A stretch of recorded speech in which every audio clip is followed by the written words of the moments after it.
Lupton's out looking for foxy hotspots. He has lamp-shy animals to deal with, so mil-spec is the way to go. Trigger Solheim and Cai Ap Bryn are calling in red stags Viking style on a cheap and easy hunt swap, stalking deer in the mountains of Norway. And wildfowler Chris Green and his Fieldsports pals are walking the front line of the First World War. With hunting, YouTube and news, welcome to the Armistice Day centenary episode of Fieldsports Britain.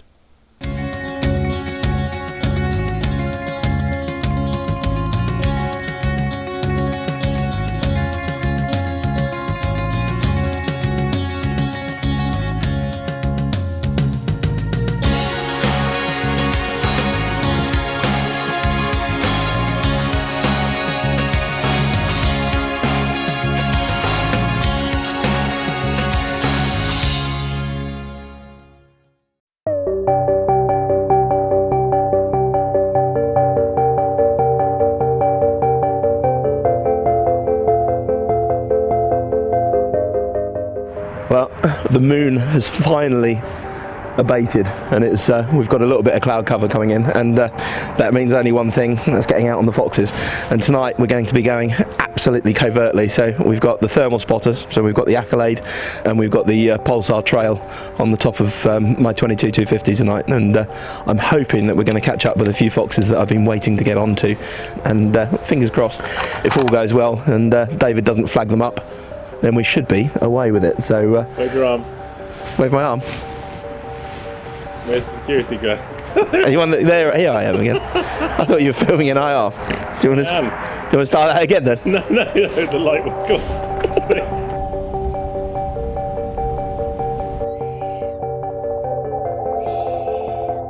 Okay, so what we're going to do is we've got a nice little wood line at the bottom here. We're on some sheep fields, and I know there's a few foxes in here, and I know one of them is very lamp shy, and it's not given us a chance before when we've had the lamp on it. So we're going to have a squeak. We've got the wind going right to left, and I'm hoping it's going to be tucked up in the thicket here and just come to the fence line and give us a chance. Charlie's on the Accolade, so he's going to be spotting for us, and hopefully recording as well. And then, as I say, we should get a response quite quickly if we're going to get one on this position.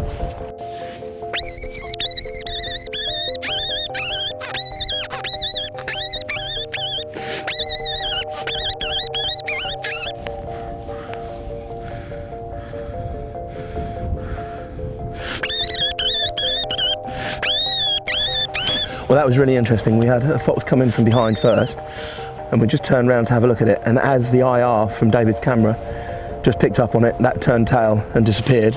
And then we had another one just coming through the woods, just emerging, and as that was coming in, David just put the camera onto that one, and then that one just tailed it off into the woods as well. So they must definitely be picking up on the IR on that, so that was incredibly interesting. Obviously not what we were after, but had it not been for the camera, we would have definitely been in on those two. Rubbish. 100%.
I'm absolutely over the moon with that. Charlie spotted one immediately as we got out of the car, and again, no lights going off, nothing going off, and the fox was just quite happily bimbling around down there doing a little bit of mousing.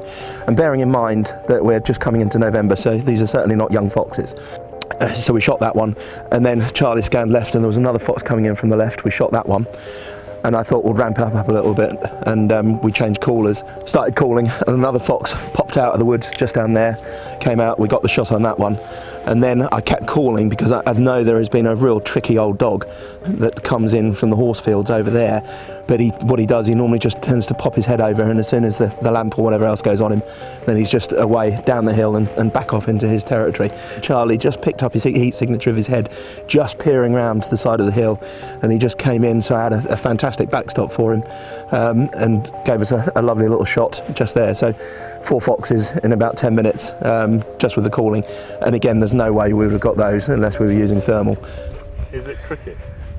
It's really, really not cricket. It's just devastatingly effective, and again it really doesn't seem fair.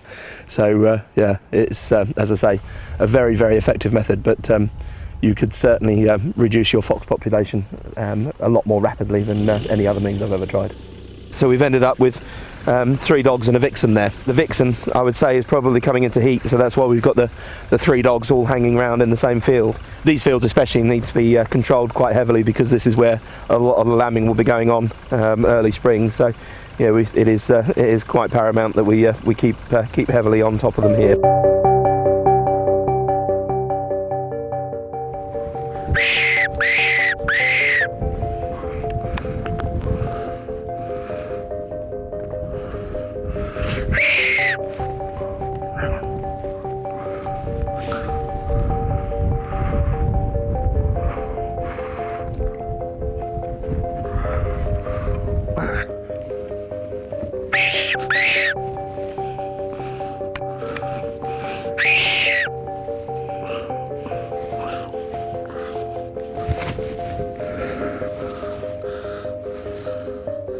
I can't shoot it.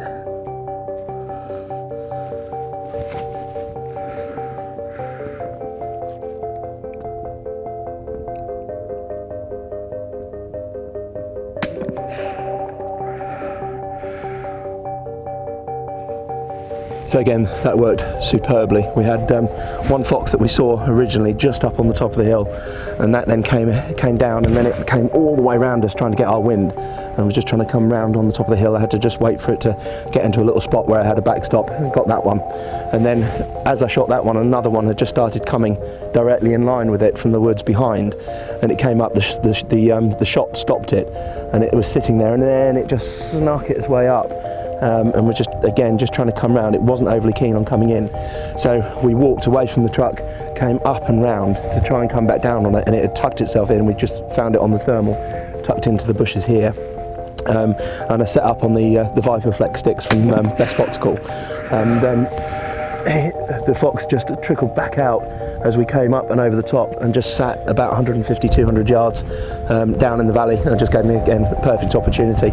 And again, it really is just so effective. Yeah, I mean, we've got a couple more spots to do, and I know Dave is looking a little bit fatigued, but I'm sure he can pucker up for tonight, and we shall crack on and see if we can get a few more. But yeah, no, another 2 in, so we're certainly starting to build up quite a decent bag for November foxing anyway. Not even David can stop a Lupton on a roll. If you'd like to know more about the Pulsar Accolade range of thermal binoculars or the Pulsar range of thermal scopes, go to thomasjacks.co.uk. Thank you, Roy, and well shot. Now David is out of the country, so watch as it is thrown out with the bathwater. Aaron is holding the baby that is the Fieldsports Chanel News Stump.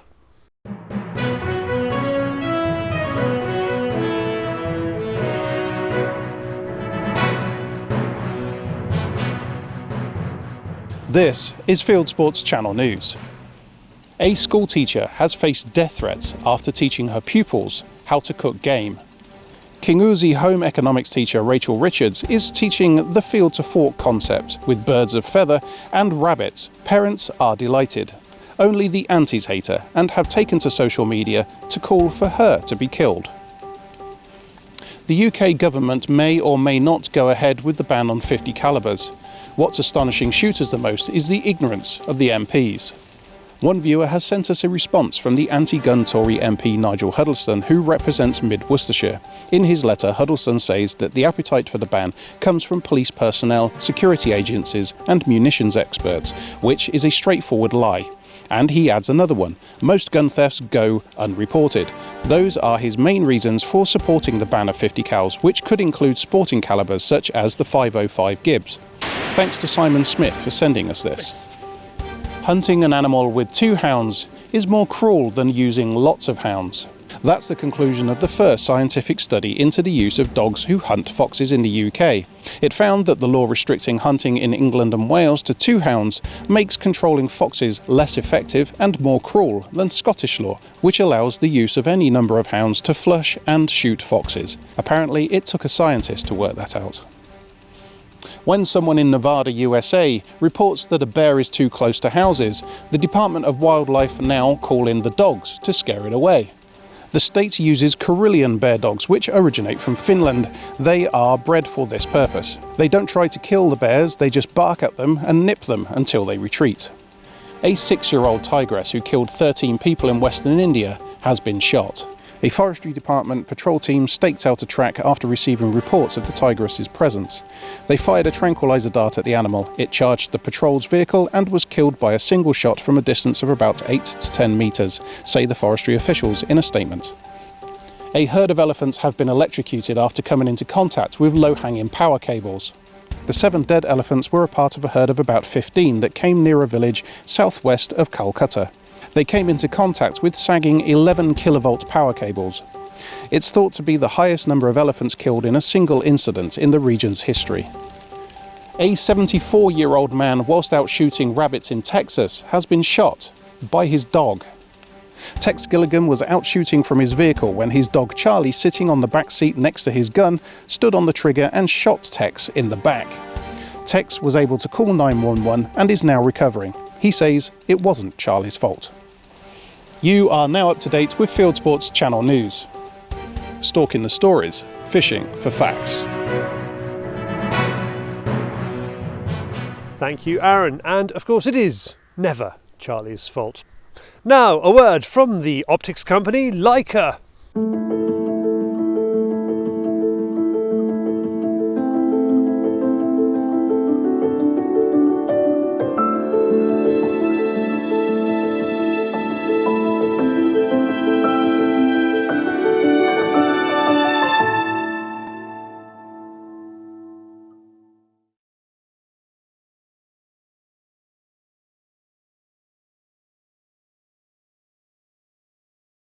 Thank you, Leica, for that. Later in the show, we're going stalking with Cai Ap Bryn. First up, let's go back 100 years to Flanders.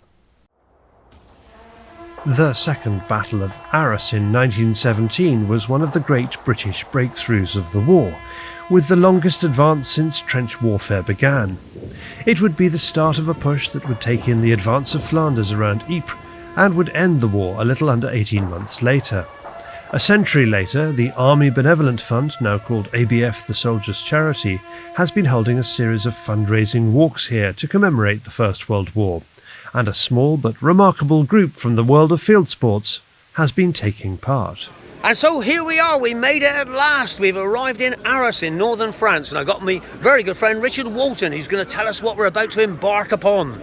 We're walking 100 kilometres commemorating those people who served in the Great War, field sports enthusiasts and employees. We're raising money for those who serve our nation today.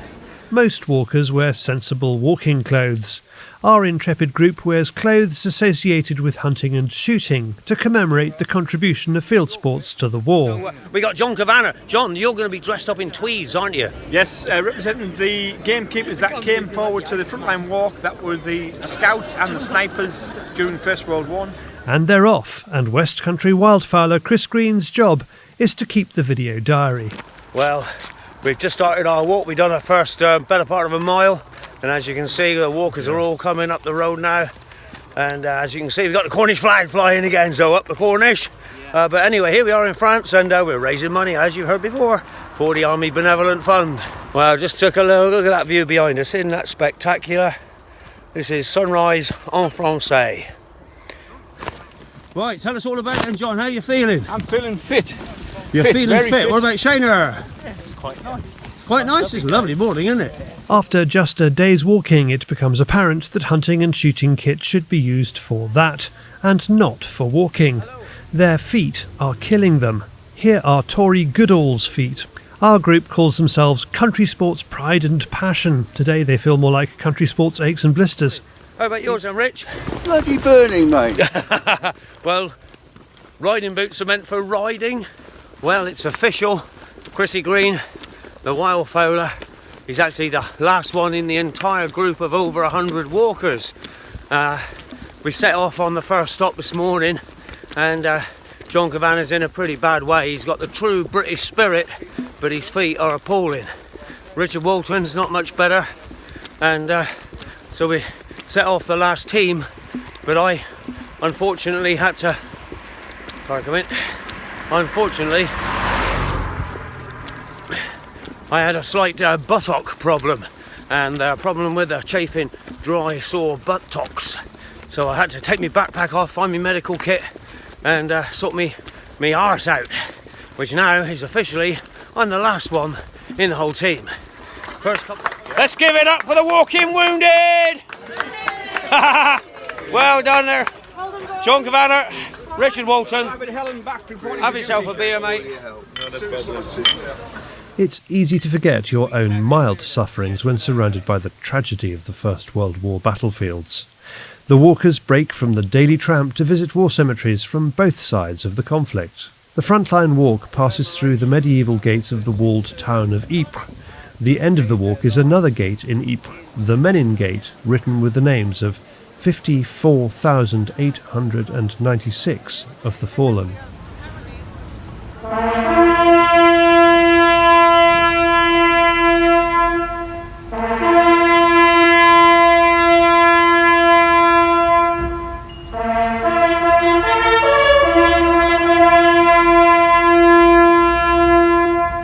As the centenary of the end of the First World War approaches, the ABF is pleased to announce that, over the years, it has raised a remarkable £1 million through the walk.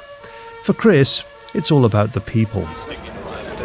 He's the photographer. He's been running backwards and forwards for the last 3 days, up and down a line of about 2.5–3 miles. Amazing chap, absolutely fit as a fiddle. Here's our friendly vicar. He's epic, this man here. You want to see this guy, he really goes for it. He's mental. If you want to take part in the Frontline Walk, look for the Frontline Walk in the soldierscharity.org website. And for our group, search for Country Sports Pride and Passion on Facebook.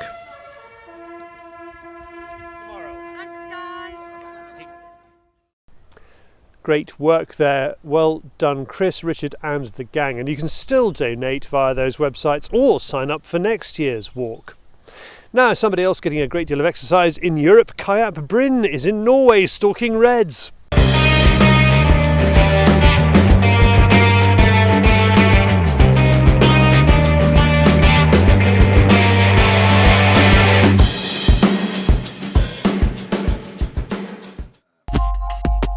The world is like a pair of cheap trousers in a hot wash, or a good Stilton left out at the end of a shoot day.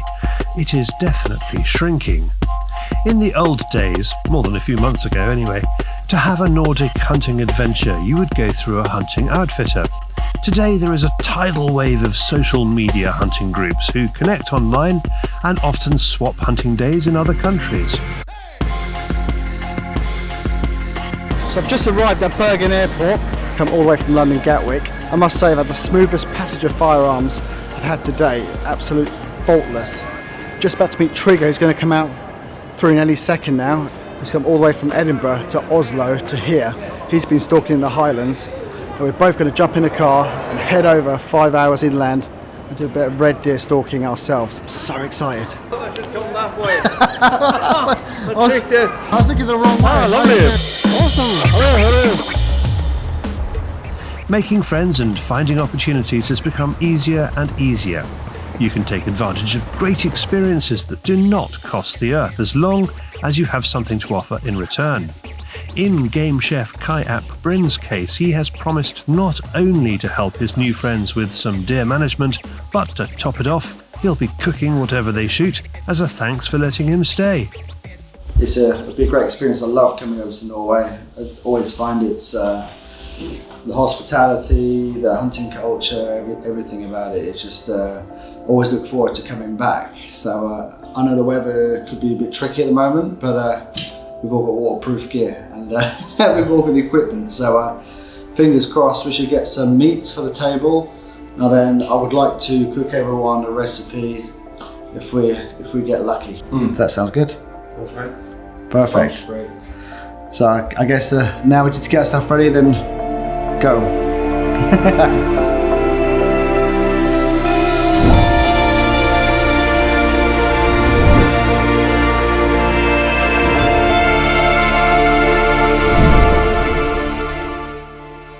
There is a serious job to do here, and that is to reduce the numbers of the local herd high in the mountains. The stalking party is looking for either an older hind or a young knobber or spiker. Kai's Zauer 130-06 topped with the Minox scope is a good combination for this environment, even helping him see through clouds.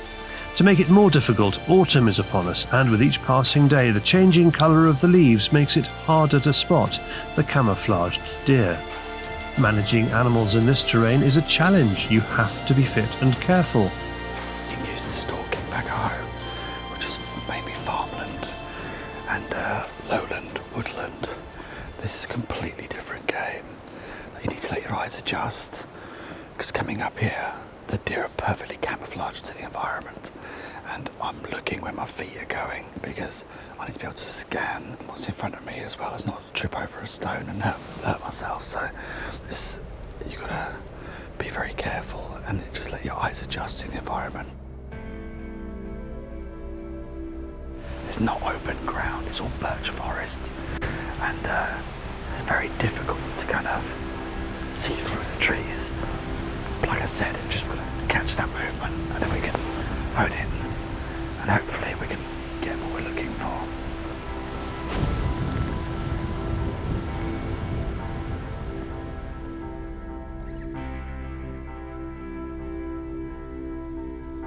There's a bit of fresh scraping on this branch here. You can see it's completely stripped, snapped there, and a little bit on that one as well. Incredible, really. All the way down to there, just completely stripped. Keep following these tracks if possible and see if we can get closer to them, or maybe we'll bump into some more, who knows. The weather and the wind is making it difficult to get close. Deer after deer catch the scent of punky old Cai and Trigger. It's a good job Trigger has a particular set of skills for this situation. It's very difficult to stalk when it's like this because the wind's giving away our scent everywhere. But we've seen the direction it will go, and I think we'll probably push up and then come back round, etc. So kind of it's in our favour. But yeah, that was pretty exciting. Good to see some deer. So that's the first thing, and hopefully we can catch up with them. So let's get them on. Okay, we heard a stag a few times far away, but recently we heard one closer. The wind is very difficult today. It goes in circles. But anyway, we've got nothing to lose, so we'll try to give him a call, see if we can get contact. Normally I won't do that until I'm sure there is a stag close. So I make sure I have a chance to get the contact. I mean, if we have the contact, it's a play going on. But normally I would start with trying to make it sound like a hind. And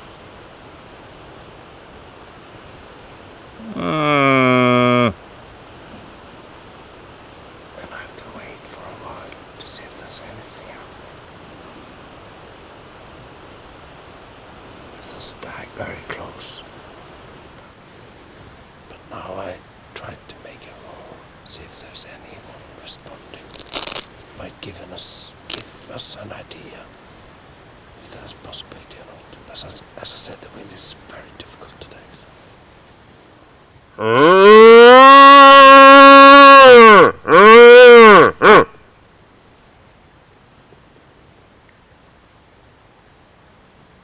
carries a follow.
That's pretty impressive, Trigger. Jeez. How cool was that? That stag came right out of the trees, all the way down, following Trigger's call, and came up to about 20 to 25 yards away. Stood beautifully broadside. We could have shot him 10 times over, but that wasn't the point today. You know, we just wanted to see what kind of magnificent creatures they have here. And tomorrow gives us plenty of time to shoot a cullable stag, or an old hind, or a young calf. So pretty exciting time. This trip started off to a very good start. So yeah. The next day, the weather is about the same, but Cai has a cooking promise to keep. But it's our last day and our last chance. We've heard there's some calves in here, some shootable calves that needed to be culled for the programme. So we're going to go and take a look, and hopefully we'll be able to be successful. We need some meat to make a recipe, so I need to get going.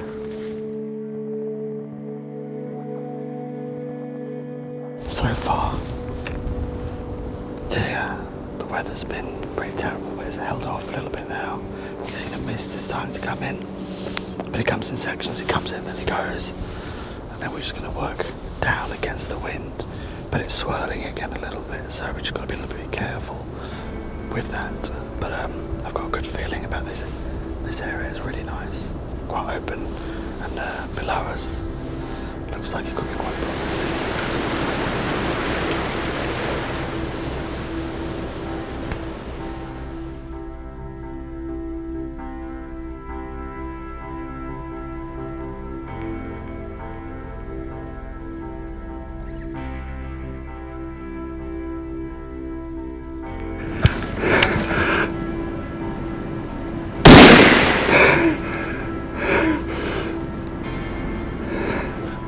So we're just coming down this track and we saw a hind and calf, what we were looking for. We're just trying to get in position, so I got on this rock, and through the trees the calf stood up and I took a shot. It just went forward a few yards, so we're going to go now and see where the calf's laying and retrieve. But a bit of an exciting morning. At last, Cai can pay back his hosts with something delicious. But as he only has 2 hours before leaving for his flight home, will he be able to get it cooked in time? Find out what he makes in Hunt and Cook recipes, coming soon. And for more about his rifle scope setup, visit blasersporting.com. Thank you, Cai. Thank you, Trigger. And I am looking forward to that recipe.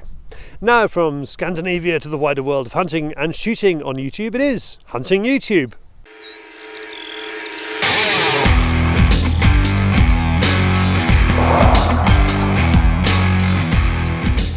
This is Hunting YouTube, which aims to show the best hunting and shooting videos that YouTube has to offer. First up, for fans of high pheasants, Dave Carey shooting is pulling monsters from the clouds in the Welsh marches at Clwyd-y-Garth, now under a new regime from when we filmed it last year. Here's a new channel asking for a shout out, called Shoot Them High, Driven Duck and Pheasant Shooting UK. Not quite as high as Wales, here he is on Driven Duck at Glenarmon County Antrim, but he is having a lovely time. A different style of duck hunting in this film. Louisiana Wetlands films the first time you take your kid out after duck, what he calls babysitting an armed child in the woods. Servile Channel is after fallow bucks during the rut in Croatia, some amazing shots of the deer in woodland. Chasse HD is on a driven boar day in this film with guns placed in forestry. There are, as he says, a few animals around and some pretty animated scenes, like this one. Thanks to Charles McHugh for sending me this fox shooting compilation from Australia with what he calls his short dogs and his new 20-gauge Beretta silver pigeon. Mehmet Ali Köksal is partridge shooting in Anatolia, Western Turkey. He's shooting a Stiga M3000 semi-auto. And finally, you will probably read about this in the Mail Online next week, so I might as well tell you now. Lilo Safaris has put up a film called Elephant Hunt, which does exactly what it says on the tin. Here we go again. That's it for this week. I've put all these films into a playlist for you. Click on the I symbol top right or check this film's description. If you have a YouTube film you would like us to pop into the weekly top 8, email me the link, charlie@fieldsportschannel.tv. Well, that is it from our special Remembrance Day programme. If you haven't done so already, please pop over to our website, fieldsportschannel.tv. You can click to like us there on Facebook and on Instagram. You can follow us on Twitter. You can subscribe to us on YouTube. You can pop your email address into our register page and we'll contact you about this show, Field Sports Britain, which is out at 7 p.m. UK time every Wednesday.